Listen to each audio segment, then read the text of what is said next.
We'll take your questions and no live streaming. Guys are good.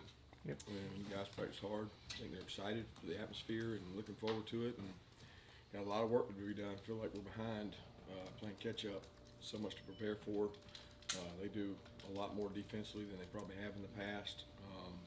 Showing a lot of different looks, and then offensively they always have a ton to prepare for. So I think sometimes when you know the history of somebody, it can be worse because you try to prepare for everything you've seen. It makes it hard to do, and just got to get them ready. And that's what I think we're getting closer. When you're trying to do that, when you're trying to prepare for everything you've seen, how do you balance that with just kind of also resting on all the concepts and everything you've taught, the core stuff that you're built on defensively and offensively? Core stuff doesn't change much. You just try to expose them to what the opponent does that's different than what you see day to day. And Gus has always had a lot of different things. I mean, they got different tempos, they got different formations, they got different groupings. It's just a lot to prepare for. It's a lot of offense at the end of the day. And you got to be careful that you don't overload your kids with too much and paralyze them. Coach, notice for Ben was an all-SEC selection or SEC lineman of the week and graded really, really high. Can you just talk about how he's fit in? And I know he's split a lot of time early on with Cade, but it seemed like he carried a little bit more this past week because of the center situation. Yeah, he got to play a lot more. It seems like, I forget all the games, but he's been major role, minor role, big role. He's taken on all roles. He's kind of had that kind of career when you think about it. He was starting and playing, and he got the broken leg and bounced back from that. He's done a tremendous job. He was playing really good the other night, getting a lot of movement, playing with good pad level, and usually when Ben plays well, we play well. He helps give us some power over on the right side. So he did a nice job in that game and graded out well, and was happy to get him that award. Coach, what is your relationship like with the state troopers that escort you on game days, and particularly Officer Sadler? It's a joy. It's such a privilege to have a relationship with someone that gives so much to our community, to our state, and gives so much back to us. So I really enjoy Officer Sadler. They are with us year-round for events and obviously game days and traveling, but really appreciate the job those guys do. They make life much easier on us and much safer in our communities. And so right now, it's probably one of the most thankless jobs out there. Kirby, you guys have played in some tough atmospheres and against some good teams in SEC West road games. Is that what you would chalk up the tough times you guys have had in those environments? I would chalk it up to good teams. At the end of the day, it's good football teams, good football programs. The atmospheres aren't really any different than playing on the East. I would say the level of talent and the teams we played have been pretty good, and just hadn't figured out a way to win one. We got to do that. Coach, kind of going off of that, in those matchups, you're giving up a lot of rushing yards, a lot of good rushing offenses in those games, like you said. Is that going to be one of the bigger keys in this game, stopping that run? It's always important. I mean, you start with a line of scrimmage. If you can't run the ball and they can, you're probably in trouble. And if you give up explosives, it's probably a bigger sign than even the rush game. But we have struggled in those games to stop the run, and something that we take pride in and have done a better job this year at stopping it. But this is a team very similar to ours, caliber of running, being able to run the ball. They are a stubborn run team. They're committed to the run and want to find different ways to do it. They've always done that well. And then in terms of preparing for Auburn's offense, and you said that everything that they present offensively, how important is it to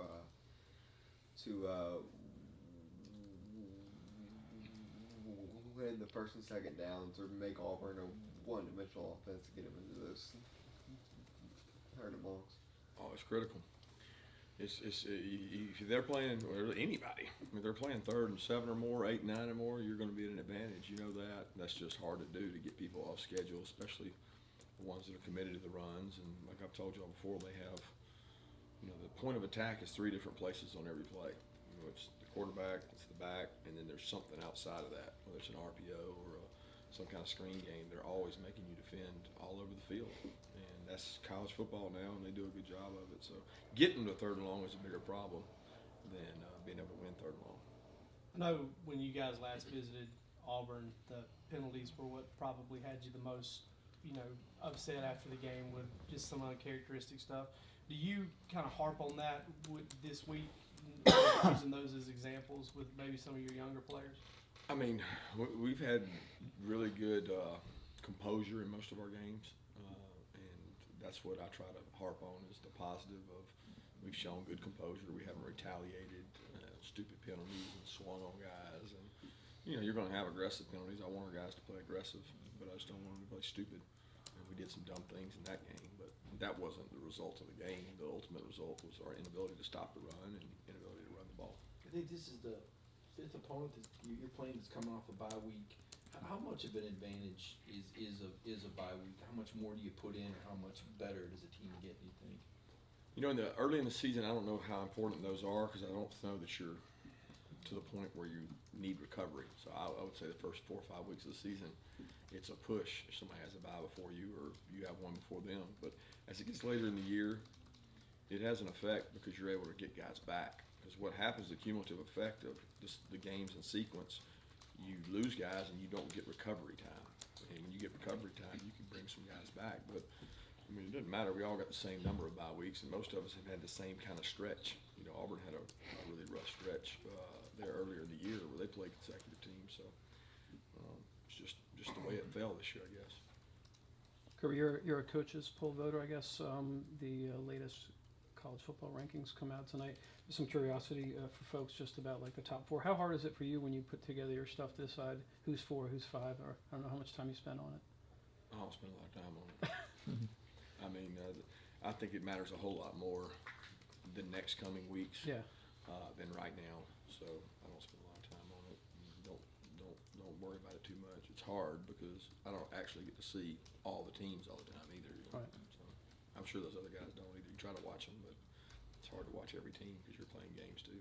Coach, you talked about the red zone and having to maybe settle for too many field goals as opposed to touchdown. During practice, your normal week of practice, how do you deal about addressing that, and what can you actually do to improve on that? We spend a lot of time on the red zone. We start with it in meetings actually tomorrow. We talk about a game plan. We do it good on good every week. We take a series, and we've been fortunate defensively to have some good red area series where we get to put that defense out there and go against our offense. And our offense has won a lot of those battles against our guys, so I know they're capable. We just haven't finished off drives. A lot of ours didn't get to the red area because red area statistics lie because it looks like we're doing pretty good, but a lot of them are field goals and a lot of them are outside the red area field goals that we're not finishing off with touchdowns, and we got to do a better job of that. When you look at the run blocking this year, how much, and you evaluate the O-line, how much does the way defenses are playing you, stacking the box, kind of figure into you? They're not stacking it any more than they have ever. It's not like, there's more this year than there was last year. The fronts we see this year are very similar to the fronts we see last year. There's not a whole lot of difference as far as that goes. They're not playing them different. We're probably not hitting as many explosive runs, and we're definitely not hitting as many explosive passes to try to loosen them up. We probably see more hard boxes consistently than in the past. We would see the same boxes, just not as often. So if they were doing 70% hard box last year, it might be 80% hard box, but the boxes are very similar to what they normally are. What's Jake sort of changed about himself since entering that 2017 game against Auburn to now? He's just older. That was one of his first real road games that I remember. Notre Dame would have been up there, but that was his first SEC atmosphere that was of that caliber, and he did some good things in that game. But it's always a challenge when you go play on the road. I don't care what year you are, and he's got a lot of experience going on the road in the SEC. So, we've got a lot of guys on offense that have played. So, it's a great atmosphere and it's tough, but our kids got to go play, and it's not. None of those fans are going to go out there and play the game. So we got to go play the game. Was the South Carolina game when you having to face a guy like Javon Kinlaw off the middle? Is that something you kind of look at when you go into facing a D line like this with obviously Derrick Brown in the center, big guy, like kind of the same mold? Hey, everybody's got one. Kentucky had a big old nose man that was 380 pounds and was hell on wheels. And Florida had 2 guys in there that were really good players that'll be drafted. Missouri's got 2 that'll be. I'm not saying those people are Derrick Brown. Now, don't get me wrong. Derrick Brown is in a class of himself, and he is destructive. But there's guys like Kinlaw in our league, and Kinlaw's a really good player. So when you come to the SEC, you better be ready because there's guys across the board that play like that. How's Taylor looking in practice last 2 days? He's been good. He's taking all his reps, he's catching balls, he's doing what he's supposed to do, and hopefully we keep him healthy. So I know right before the season started, you spoke about the balance of kind of spending time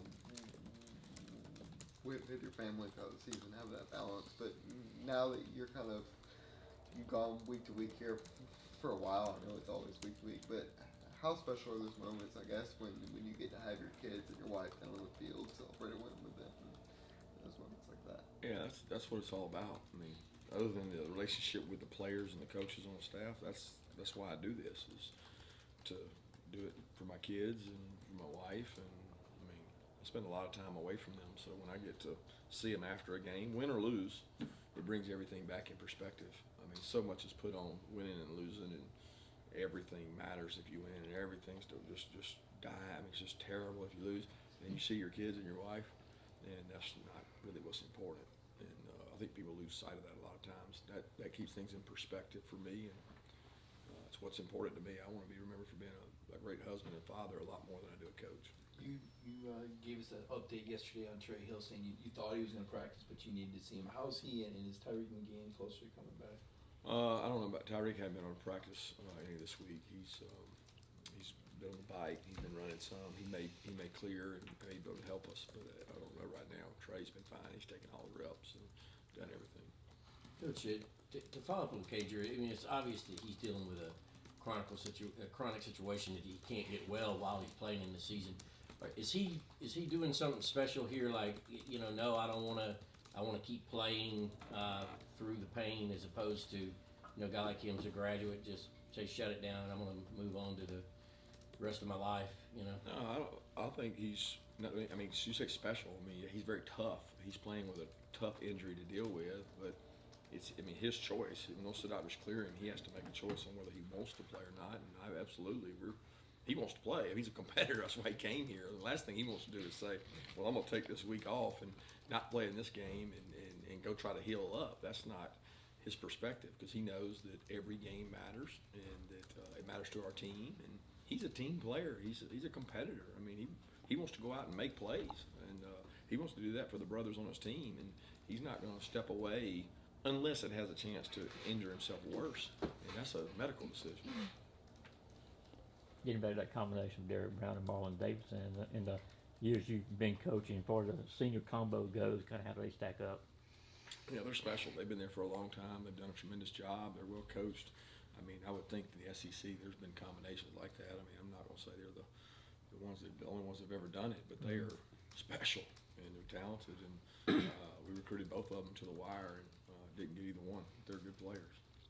Is preparing for this offense any different from the last couple of years where you've had Stidham, who's definitely more of a thrower, not as mobile as Nix is? Is that kind of different? It's different. I mean, they allow Nix to do more with the run game. I mean, he pulls it. He makes good decisions. He very rarely is wrong when it comes to pulling the ball. And he runs the offense well.